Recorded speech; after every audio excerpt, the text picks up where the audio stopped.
This is me. This is my beloved wife, Sylvia. This is Sylvia's idea of sailing. This is my dream of sailing and my hope of circumnavigating the globe as a retirement project in 2029. This is Sylvia's reaction to that idea.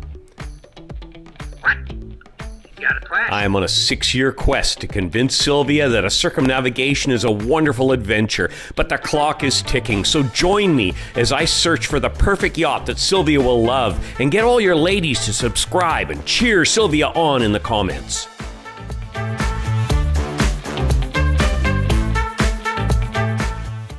Welcome back to Naval Gazing at Camp David.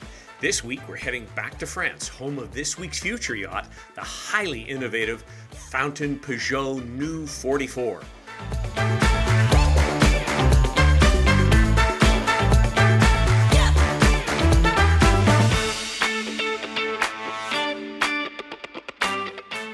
Today, we will 1. Review its specifications, pricing, and layout against 3 similar new vessels. 2. Do a full tour asking what would Sylvia say. 3. Naval gaze at a technology or innovation that just might make life aboard a little easier. 4. Have a look at the used market for 3 to 5-year-old comparables. And 5. Finally, give it a Dave score and compare the results to all our previously reviewed yachts. As always, all this fun will be sandwiched between a pairing of wine and a work of art from the same region as the guest yacht, in an effort to capture the culture and people who gave birth to these wonderful vessels. Waves, wine, art, and ideas. What a civilized way to spend 30 minutes, so let's get going.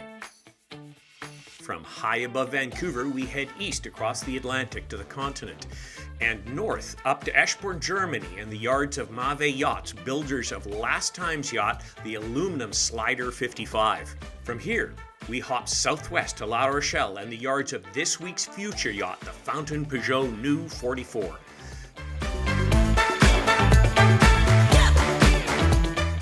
Finally, we take another hop south down the coast to Saint-André-de-Cubzac and this week's pairing, Chateau Le Barotte AOC Bordeaux Vintage 2018.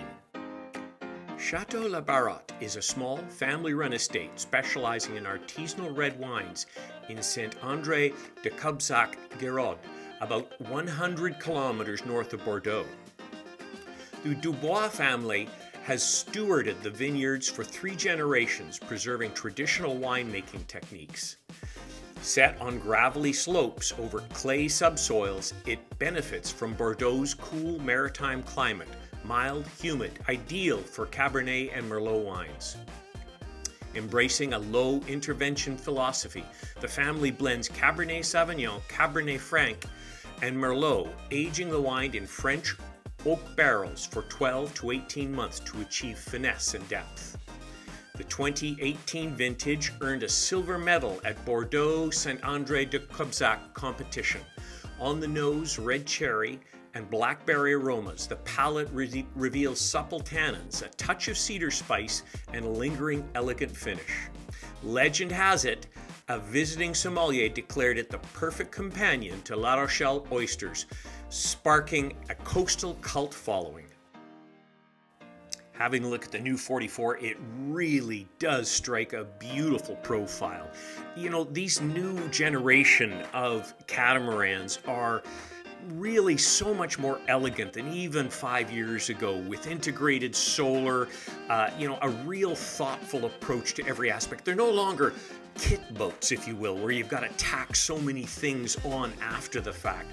They really have everything beautifully integrated and thoughtfully, purposely put together.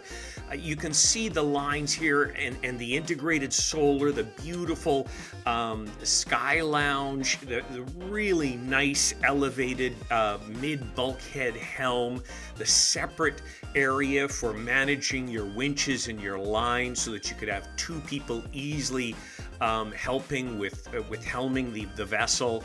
A beautiful forward cockpit with a nice little table even there you can see with little wood finish. Everything is just that much more refined, and we see it through all the brands.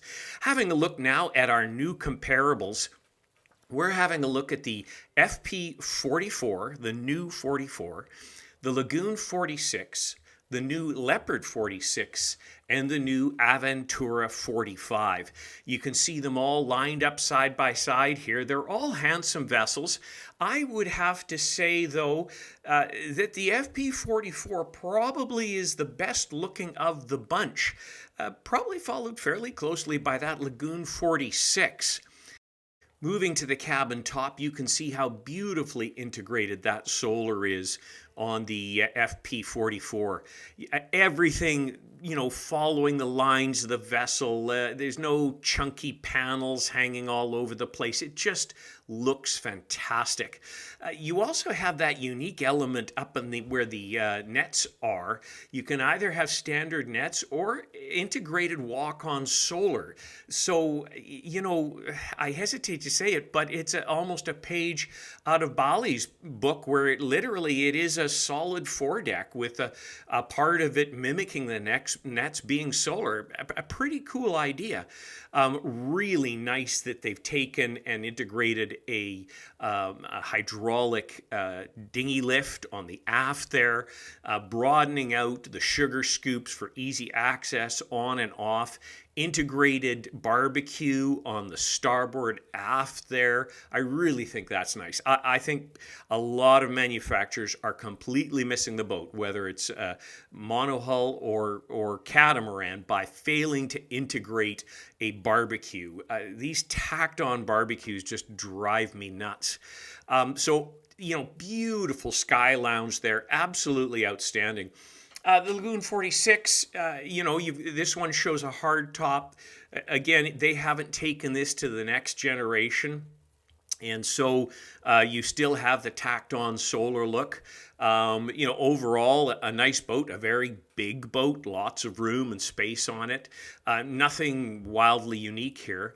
The new Leopard 46, again, of this new generation, beautifully integrated solar on the aft, no longer a nasty tacked on, stainless steel frame with a bunch of panels hanging over top, all integrated into the bimini. Really, of course, their Sky Lounge is always beautiful, as is their elevated helm, their mid bulkhead helm, which I gotta say, they always have a rigid hard top.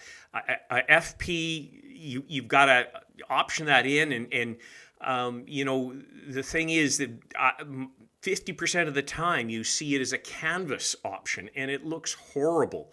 They really should standardize to a rigid bimini. Looking forward, of course, on the Leopard, you have the famous forward lounge, which is absolutely outstanding. The Aventura 45, again, they've done a very nice job. They have integrated some solar, although nothing to the degree of the others. You do have space for tack on the roof, and if you're, really well connected in the solar industry, you might get flexible panels cut to fit there. But very lovely upper sky lounge, mid bulkhead helm on the port side, and overall a good looking boat. As we head now down into the cabins here, you'll see, looking across here, the Aventura. You've got the L-shaped galley on the aft starboard side of the salon there. And then kitty corner, you have your settee. You got the beauty of the 45, the Aventura 45, is you have a full-size fridge there on the aft port side of the saloon. You can't quite see it here, but that's pretty cool.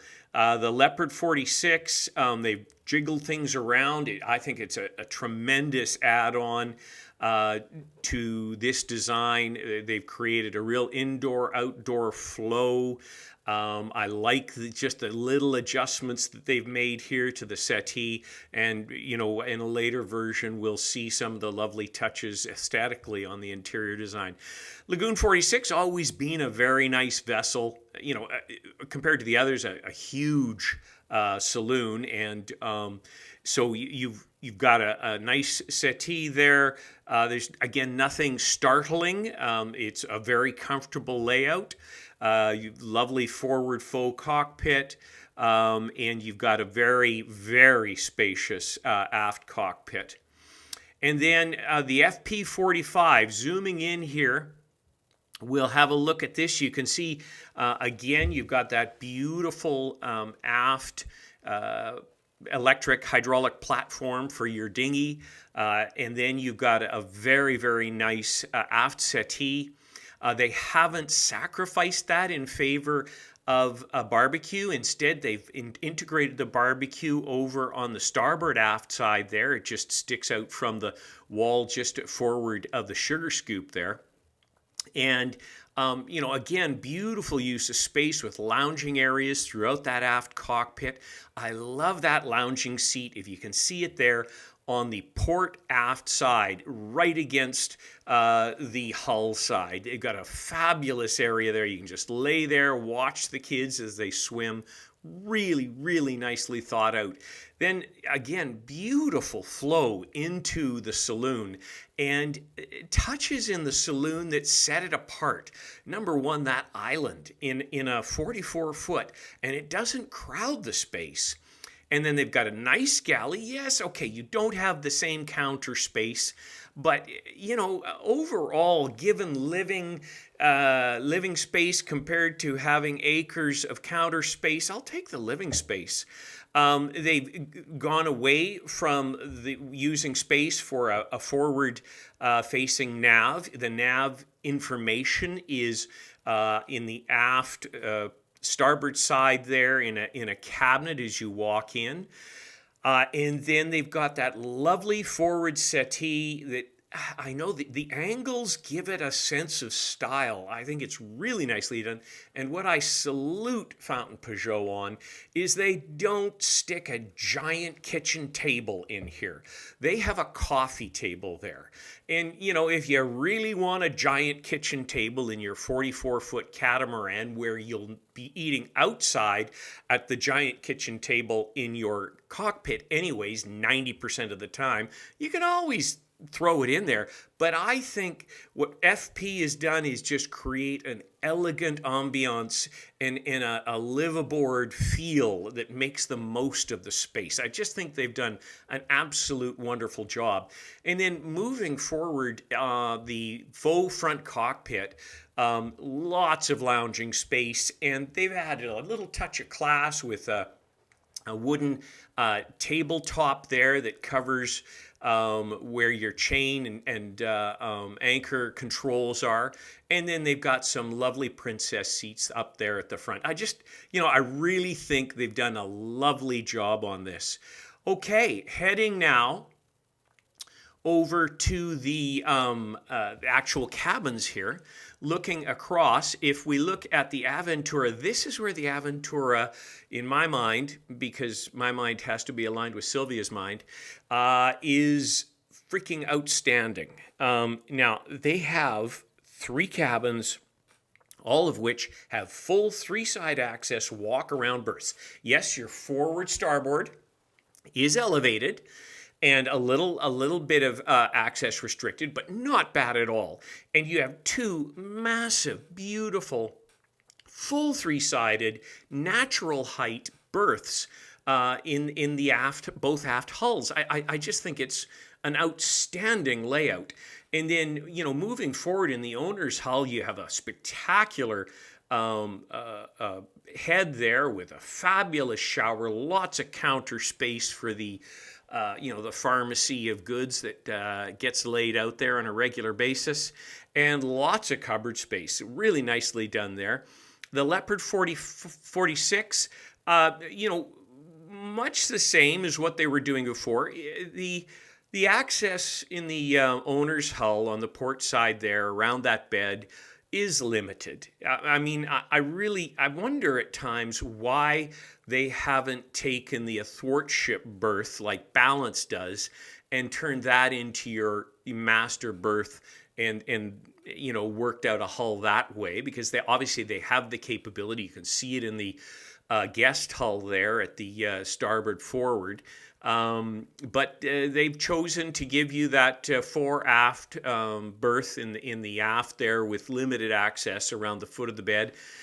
And of course, you got to have your cutoff angles too. Again, I'm not quite sure why everybody has to have these cutoff angles. It precludes you from using nifty innovations like the Sleep 8 system, which would allow you to cool your bed down or warm it up depending on without cooling the entire atmosphere around you. But there you have it. What I do love they've done is that they have mimicked the 50 and given you an option to have that utility room at the in the forward section of the owner's hull, which I think is a wonderful, wonderful use of space. The Lagoon 46, again, nothing earth-shattering here. They do a fore-aft owners, but because of the sheer girth of those hulls, you do have full walk-around access. And there's nothing you can say about the Lagoon 46. It's incredibly comfortable. I love their little settee in the owner's hull there. Beautiful, beautiful work in the head and shower area. The touches of, they don't just use flat corian. They do a swirl of marble touch to it. It's beautifully done. And when you get the elegance package, you've got offsetting color piping around your soft goods. They do a lovely job. Now, the FP44, I think they've done something really cool here. In the aft, they have tilted the bunk to give you a semi-athwartship, semi-fore aft, but a sense of space and line of vision to the hull port. So, normally you're stuck with nice light at your head where you can't see it, and your eyes shooting straight down the corridor. In this case, you'd probably be able to at least sense out of the corner of your eye some of the light coming in from the aft window above your head, and most certainly your eyes would glide to the hull port, the very generous hull port, and give you a sense of space and incredible comfort. Of course, every other aspect of this is beautifully done as well. You have a lovely little seating area there with a desk and a makeup table. You have a separate head, which I really think is nice. And then your shower sink area separate from there. And I think that's a tremendous luxury. I absolutely love that. Okay, getting into the numbers. Looking across the top line here, we've got the Aventura at 547,000 euro base. You've got then the Leopard at 709,422 euro base. The Lagoon at 623,673. And the Fountain Peugeot at a surprising 505,548. So the FP is the most economical of the bunch, which completely surprises me. Looking at the sail away, again, this is base plus 50%. So, none of these adopt a fully loaded philosophy similar to a Neisner or something of that nature. These are very much stripped out, so that base plus 50% definitely applies here. So again, your lowest cost is the FP at 860,770, still under $1 million, followed very closely by the Aventura at 868,419. Now the Aventura, just a little bit bigger boat, so I think dollar for dollar about the same.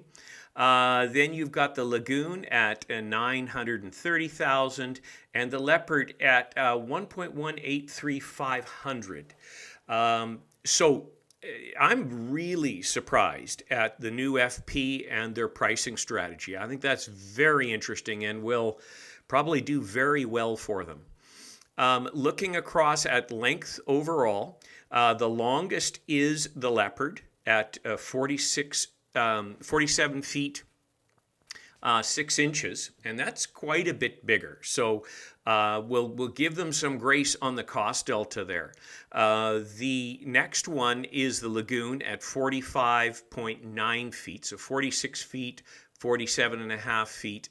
And the next then is the Aventura at 44.3, and then the Fountain Pajot at a foot less at 43.5. So, if when we look at those cost deltas, the FP is a 43.5 foot, and the Leopard is a 47.5 foot. So an entire 4 feet more boat.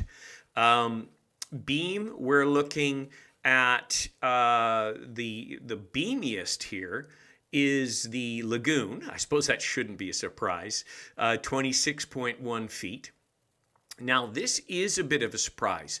The rest of them are within inches of each other. The Aventura is 24.6. Then it's, believe it or not, the FP at 24.5. And then it's the Leopard at 24.1. Now, that is extremely interesting. Given I'd love to do the surface area calculations in that case between the FP and the Leopard on this one. It would be a little closer than you'd initially anticipated. Looking at the overall draft here, your lowest draft is tied between the Lagoon and the FP, both at 4.5 feet. Then you've got the Aventura at 4.6 feet. And then the Leopard at considerably deeper at 5.5 feet, basically. Now, looking at light ship displacement, and of course, what is light ship, but we'll look at it anyways. Here is a big surprise. So the Aventura is sitting at 12 ton flat. The rest of them are all pretty darn close to each other. The next lightest is the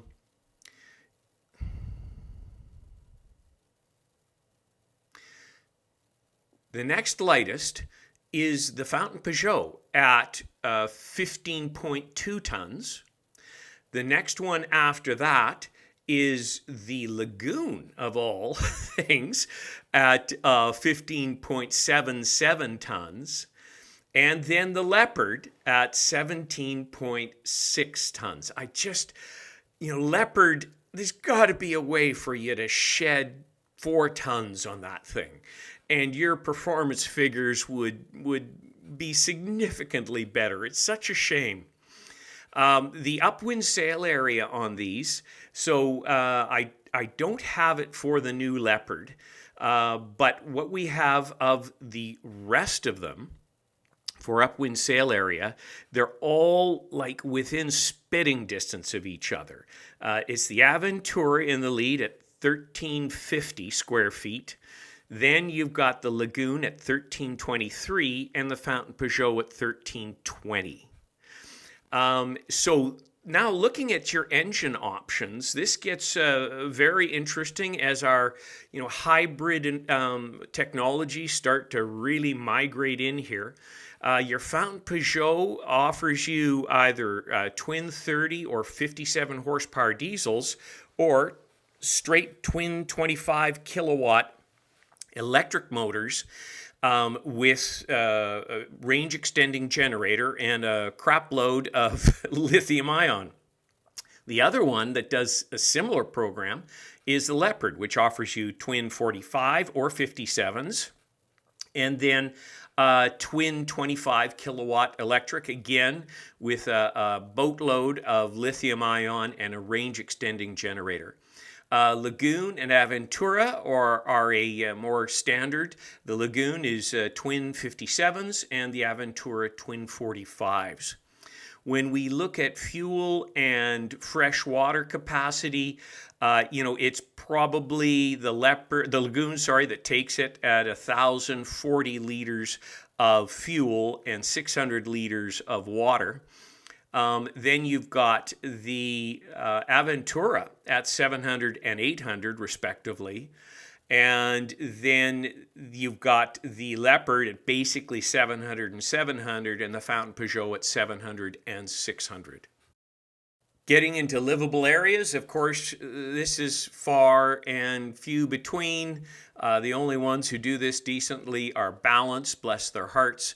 But again, talk to your manufacturers and get them to start including this for those of us who'd like to live aboard and think of this as a home and start to look at actual square footage available to us. Right now, Fountain Peugeot lists their interior area as 947 square feet, which is bigger than some Vancouver condos. The Leopard and Aventura do list their fridge and freezer capacities nicely. The Aventura leads by a long shot with 300 liters and 300 liters of fridge and freezer capacity. Looking at your hull materials, this one is extremely difficult to score.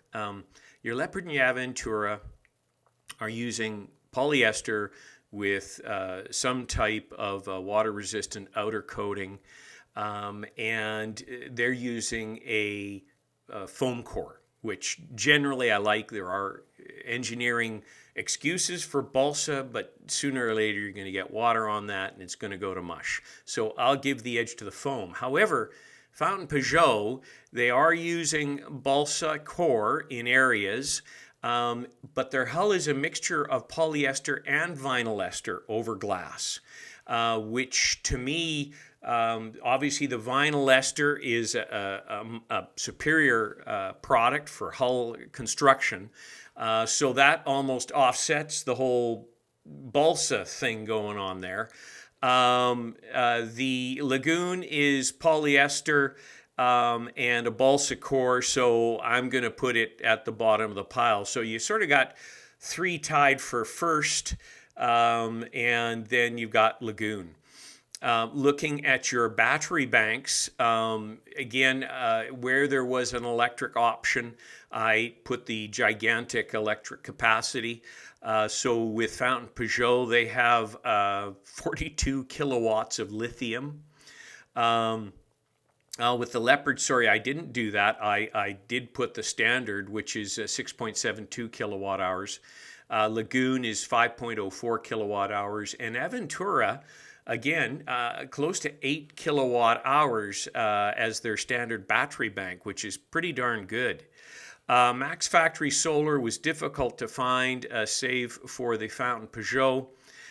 They have 3.2 kilowatts of solar. That's assuming you elect to have your nets, your trampolines swapped out for the solid solar, and it's flexible. Okay, down where the rubber hits the road, let's look at the performance numbers. So sail area to displacement, or the indicator of power. Here the highest number wins, and it's the Aventura by a long shot at 24.6. The next one is the Leopard at 21. The next one's the Lagoon at 19.8, and then the Fountain Peugeot at 19.7. Looking at displacement to hull length at the waterline, or indicators of heaviness, here is your lowest number wins, and again, it's the Aventura by a large margin at 133.5. That's followed by the Lagoon, of all things, at 170.4, then the Fountain Peugeot at 189.8, and finally the Leopard at a hefty 204. What this equates to in KSP, or an indicator of percentage of wind speed achieved at 10 knots of theoretical wind, is that your Aventura is way out ahead at 76%. Then you've got the Leopard and the Lagoon tied at 65%, and the Fountain Peugeot just a smidgen at 64%. So there you have it. The Fountain Peugeot maintaining equivalence as far as performance with the other two major brands, while delivering significant value on the money and a very innovative design. If you're enjoying the content, please take a moment to hit the subscribe button. Having said that, I'm never going to pay for a catamaran that will convince Sylvia to circumnavigate the globe with YouTube revenue. To that end, I hope you don't think ill of me if I seek the help of this audience to generate referrals for my company, REDUxEngineering. Redux helps $20 to $250 million tech and hard goods manufacturers in North America and Europe to reduce the cost of their parts and subassemblies by 20 to 50%, dramatically improving the health and strength of these small, medium-sized businesses. Our proprietary cost-down process combines design for manufacturing engineering inputs upfront with offshore sourcing and on-site quality control across a pre-vetted network of top-quality manufacturing partners in low-cost centers globally. We make it safe and simple for small to medium-sized manufacturers to access the savings that larger enterprise takes for granted. What's more, our model is contingency-based with no upfront cost or risk. If you'd like more information, please check out our website at www.reduxengineering.com. You can also visit our blog for some great industry articles like this one. If you have people in your network who own or run this kind of manufacture and would be able to introduce me, please reach out to me at dorton@reduxengineering.com. Along with my gratitude, we'll have an attractive referral program that just may help your sailing budget in a very practical way. Hopping aboard, what would Sylvia say? I think Sylvia would really like this vessel. Who wouldn't? Look at this aft section here, and you can see right there that beautiful little integrated barbecue. You can see the beautiful drop-down dinghy lift system there. Very wide sugar scoops and a very comfortable cockpit overall. It really is very, very elegant. Swooping in here now and looking across, you could see right there briefly that lovely settee that I was talking about on the side, over on the aft port side, allowing you to look back. And then we come across again into the cockpit itself. You've got your fridge and ice maker there, a wonderful integrated relaxing settee at the corner on the aft starboard side, really looking good. And you know, overall everything looks so nicely integrated in what they've done here. Another look kitty corner into the saloon. Coming in and flying above that beautiful island, off to the starboard there, you can see the fridge and freezer drawers, as well as the integrated sort of chart table control area I spoke to. Off to the port, a lovely integrated galley. As you can see, you don't have huge counter space, but if you look forward on the port side, you'll see you have an extension there, and that lovely opening window right over what would be the extension of your kitchen cabinet, allowing you to put drinks and food and stuff that you can pass right out forward. Beautifully thought. And of course, there is that lovely little coffee table that makes that whole saloon settee look so much more elegant than a giant kitchen table. As I said, you're going to be eating mostly outside anyway, so there's just no point in cluttering the place. You've also got a beautiful overhead skylight there, lighting up the entire place. Looking back towards the aft port across the island there, you can see again there is the work area, or the I guess you would call it the appliances area for your kitchen. And again, you've got far more counter space out front, and you've got that island. So you've got loads of counter space here. You can see over there's your control area, your two drawers for your fridge and freezer, as well as a very nicely integrated TV. Again, nothing tacked on. It's all integrated and looks so elegant. Love the armrests built into the settee. Love that forward opening window that just opens up over top what is an extension of your kitchen cabinets. Again, back looking at this settee and up at the beautiful skylight and that massive door out into the aft cockpit. Just outstanding. Okay, let's hop now into the portside owner's hull. And again, we're heading back into the owner's berth, where you have that lovely tilted owner's berth, creating a much bigger sense of space and a greater eye line to your actual windows. And we're heading back there. You can see on left and right lots of storage space. There is your owner's berth. Looks terrific. You can see how even you got the ventilation with the opening hatch above your head, your eyes looking out that massive side port, and you're going to be able probably out of the corner of your eye to see even out the back portal, which is absolutely fantastic. I just think it's just a tremendous use of space and a great way of doing things. And you've got your TV there, again, integrated. It's not tacked on. It's in a great spot that can be viewed easily. I just, I think overall they've just done a wonderful job. Heading up forward now, you can see you have a separate head, which I really like, and right across the hallway you have this beautiful shower and sink area. But if you look forward, there's a door that goes even further forward, and you're heading right into this wonderful flex space, either a bunk area or a storage area or a workshop or an office. An absolute fabulous option that you're seeing on more and more of the yachts now. This is tremendous for liveaboards. Okay, backing out now.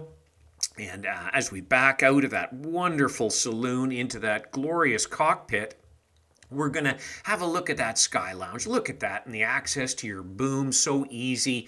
And those beautifully, beautifully integrated solar panels. I mean, what a gorgeous array of solar that doesn't detract in any way, shape, or form from the aesthetic of this. What a fly lounge, a beautiful, relaxed helm seat area. Cup holders, a reclining space for the captain, separate area for line and winch handling, so you can have extra hands there, a massive line bag. Let's now go forward to this beautiful forward faux cockpit where you have that touch of elegant wood on top of your windlass area there for a nice little table. And then you have the area for the actual trampolines. Now, those trampolines can be standard trampolines, or they can turn into solar arrays. And the way they do this is they put a solid panel where the actual trampolines would be. So this, in effect, is a solid foredeck like your Galley, and with walk-on solar. And I just think it's executed exceptionally and highly, highly practical. I mean, the Galley has more space than you'd ever want. Here, it's turned into something highly useful. I think it's absolutely fantastic. Okay, let's go to some naval gazing. Our naval gazing segment today looks at Sunreef Yachts Eco's patent-pending Solar Skin 3.0, an ultra-thin, flexible photovoltaic solution seamlessly embedded into your catamaran's composite hull, superstructure, and bimini, and believe it or not, even mast. Sunreef has gone to the extreme of developing their very own solar panel technology. These lightweight panels cover expansive surfaces, including hull sides and masts, without altering lines or performance, and connect to custom marine lithium banks up to 1 megawatt. That's 1 megawatt. Not even Sylvia can use up all that power with hair dryers and straighteners and curlers.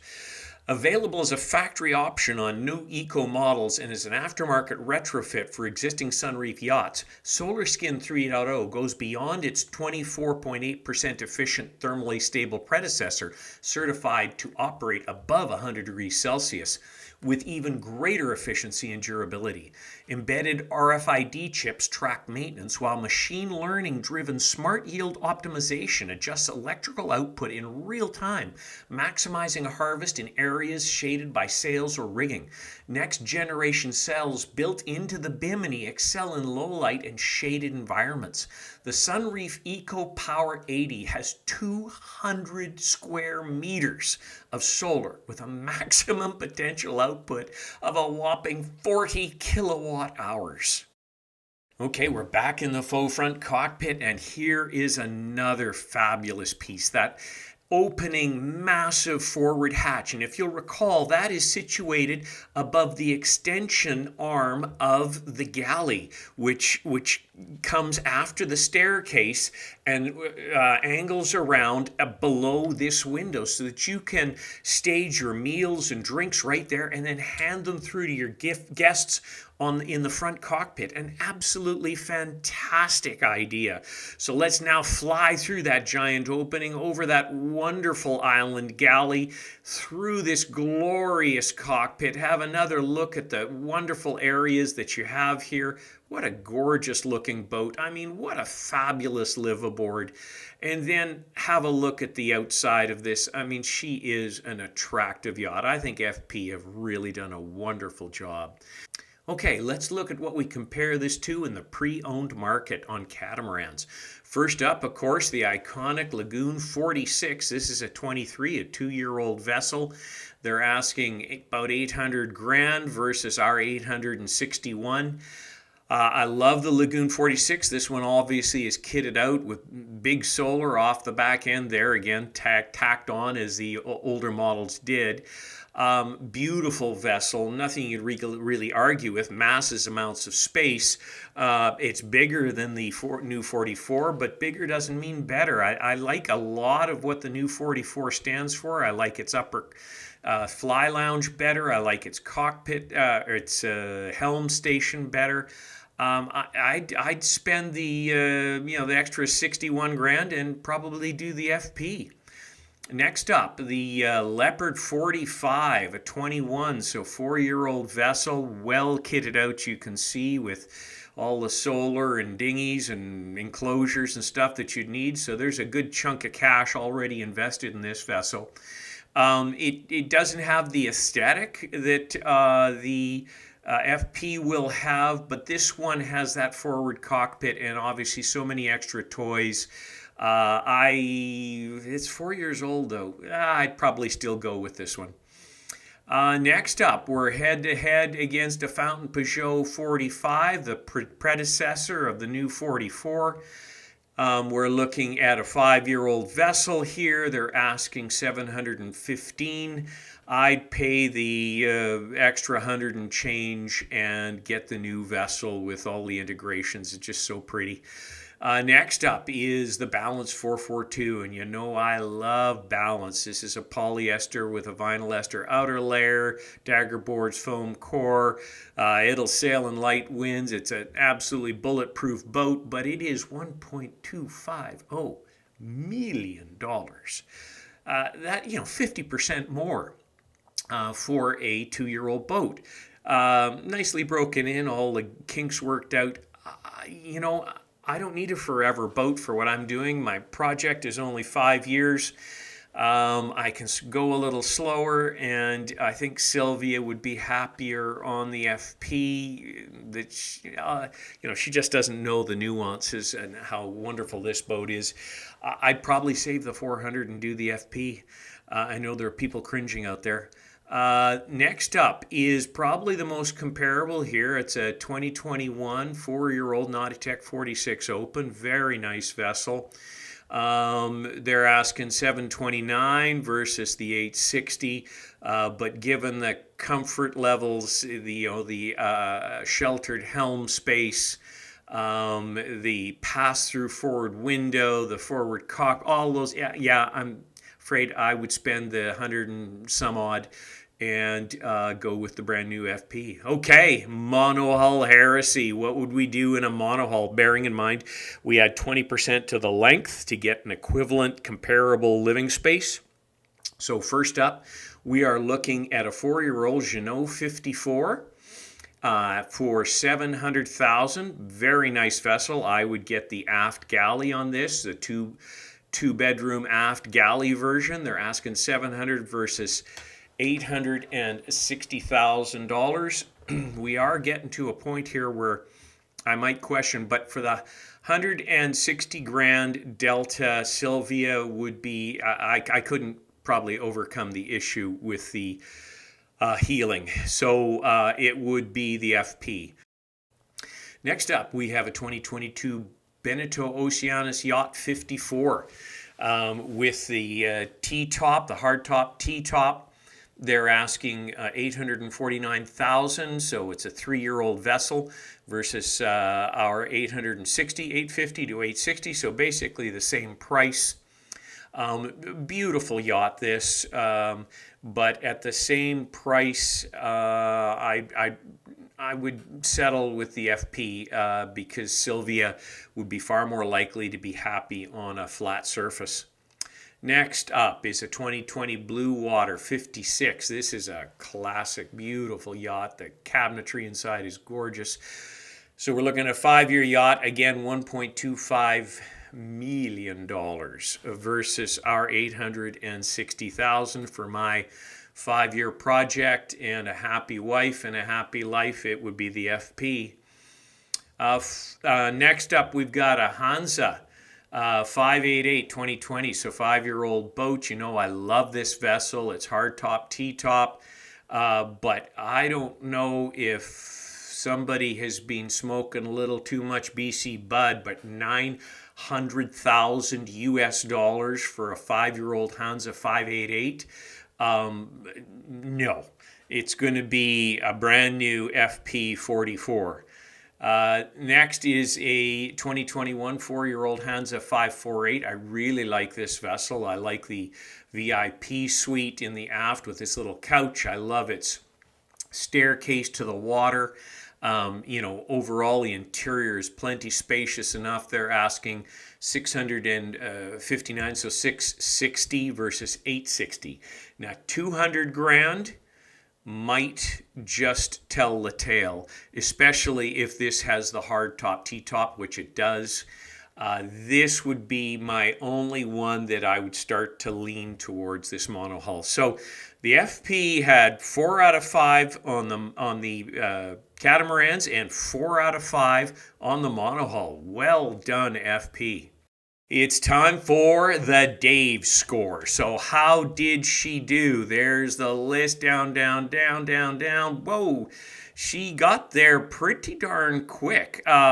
So we're looking at a total score of 72, which puts her in line with, the Neil, the preliminary Neil 52, the Leopard 50, which, yeah, I know the Leopard 50 is way bigger, but there's a lot of aspects to a smaller vessel like this, if it's used the space adequately, that really make it make a lot of sense. The Galley 5.4, some of these are a little iffy as you get this fine-grained. The 5.4 probably wouldn't be my favorite vessel just for sheer size, but it has a lot going for it. But the way they've been so efficient with their space usage on that Fountain Peugeot, a new 44, the preliminary numbers look about right. Interior elegance, 7 out of 10.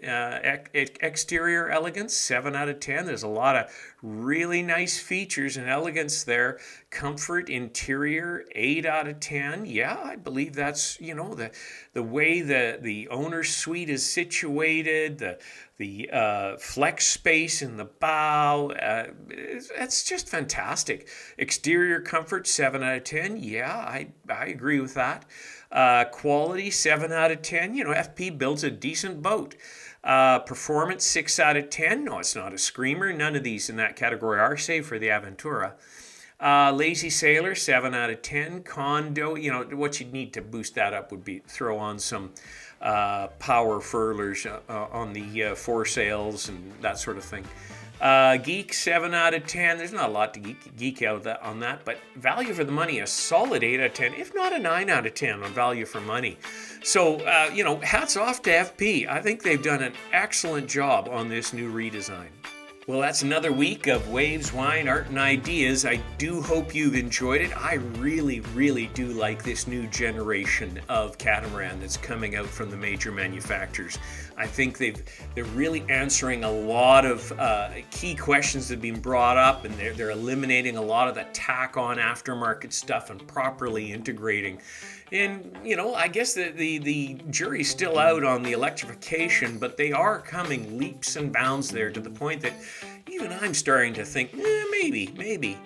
Anyways, I hope you have a wonderful week. I'm going to leave you with our Art of the Region, Albert Marquet Festival at Sables d'Olonne, 1933. Hope you enjoy it. Have a great week.